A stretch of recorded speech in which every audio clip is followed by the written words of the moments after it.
Hello everybody, this is Grothart, and I'm going to tell you what I'm going to be into and what I'm going all in on. If anybody has watched this channel, this is more personally a diary for me, in a weird way, like a hobby vlog almost.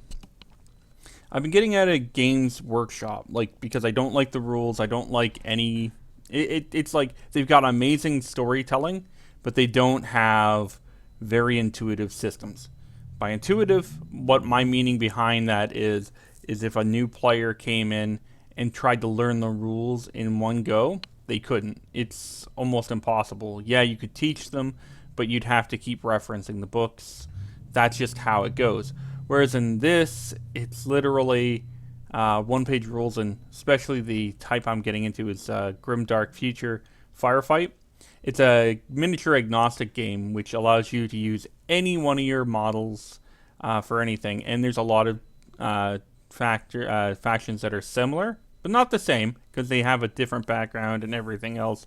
The lore is different, but yeah, there's something called the God King in this one instead of the Emperor. It's a God King, but he's not entombed on a throne. In fact, he's very active in the storyline and what's going on.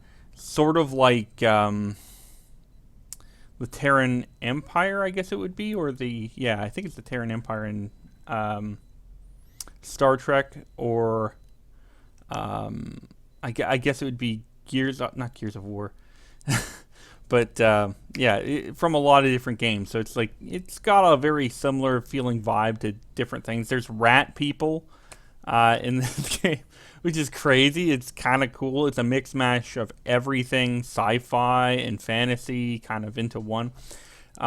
Really great.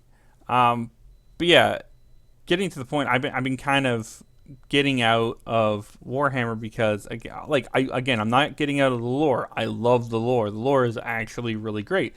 Whereas in this game system is more of a background or like a setting, because you can really do anything with it, and it is a setting.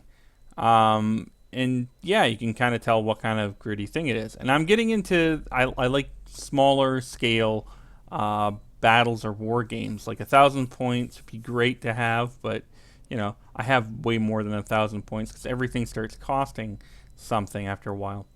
But it's a very simple system. Like, for instance, it has the background. I think it's right over here somewhere. But yeah, it just says background of the story, about one-page rules. It tells you a little bit about that, has some links.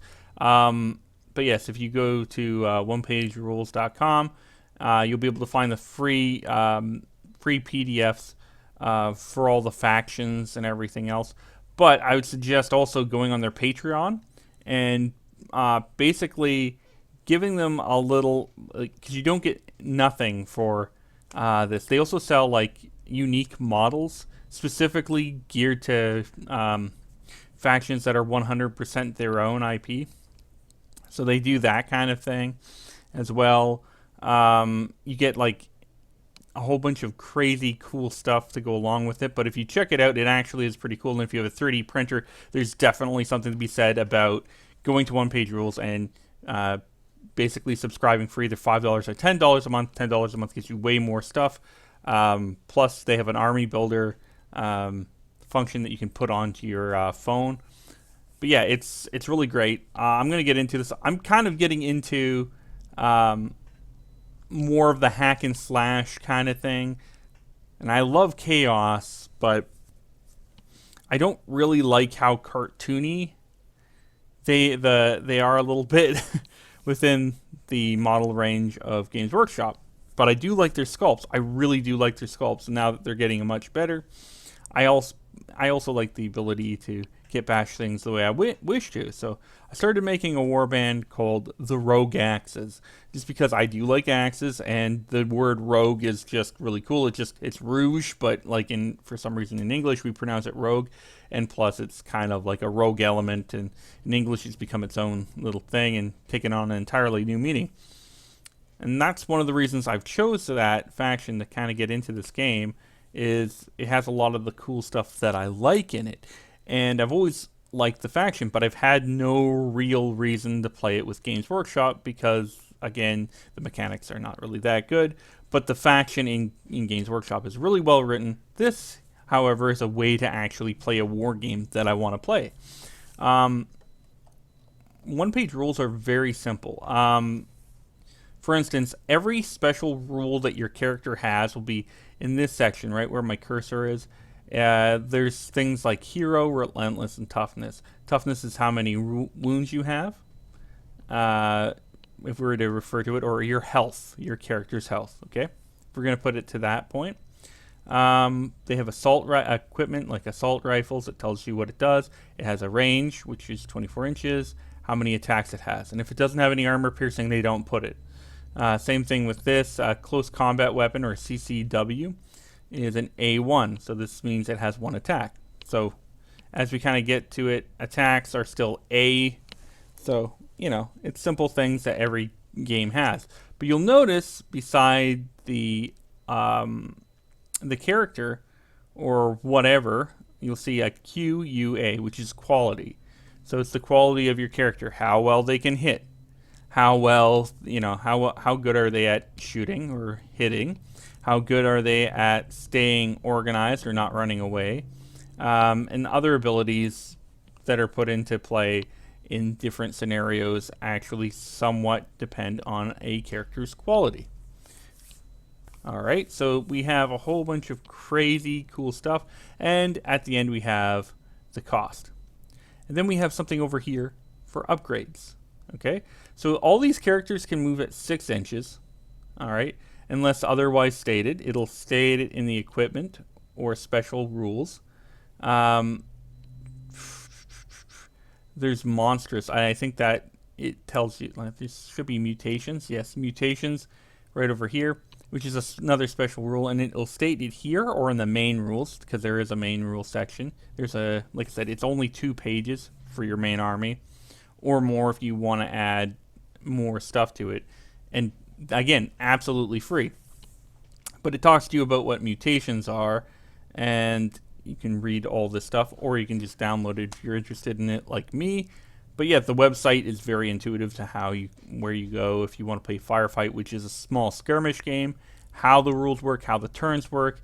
The only thing that I think is even a little bit kind of like it stuns you at the beginning if you're not used to it, is that it's alternating activations. So on turn 1, you obviously you get to either move or do something with a unit, and then you actually mark down that you've already used that unit and that they've done something.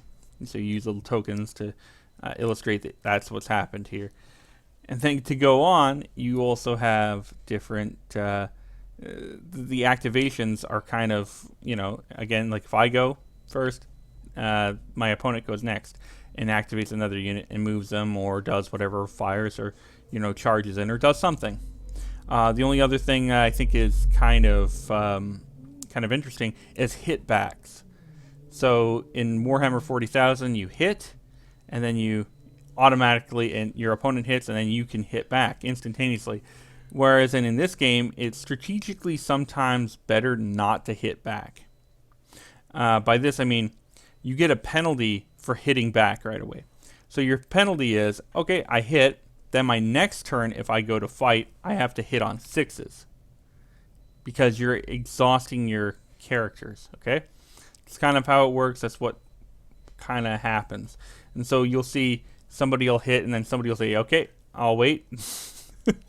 Especially if your armor or defense, see there's quality, and your defense is right here.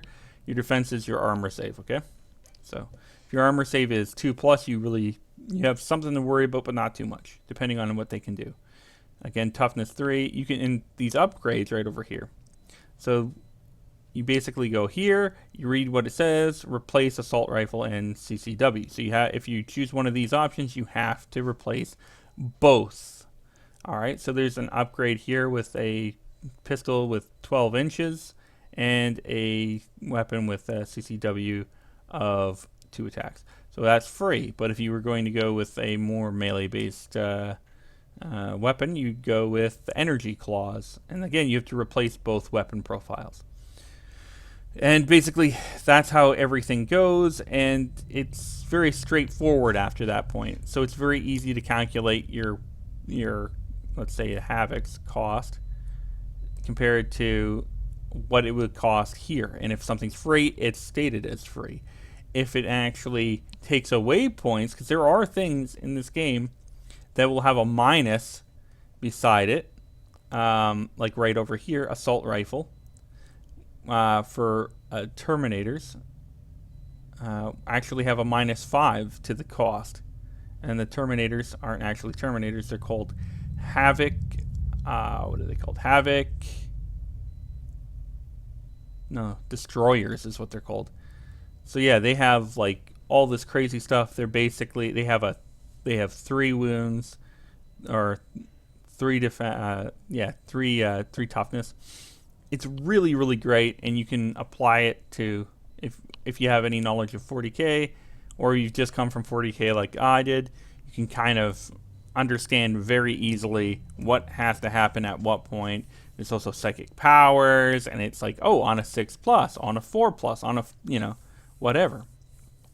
It's a very fun way of playing, and I think that I'm honestly going to be doing a little bit of this, a small scale skirmish with for 500 points with these guys, these Havoc, these Disciples of War is what they call them, the Havoc Brothers, Disciples of War. So yes, they have something like war bands or something like that, but they don't call them war bands, they call them brotherhoods.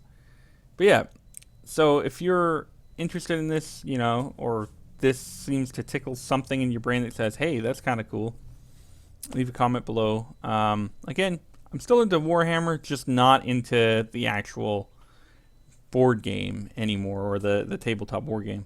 So this to me is a good happy medium that I can do what I want and have a fun time and have other people play.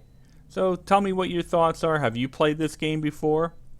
And that's really all I have to say. So happy wargaming one and all, and take care, okay?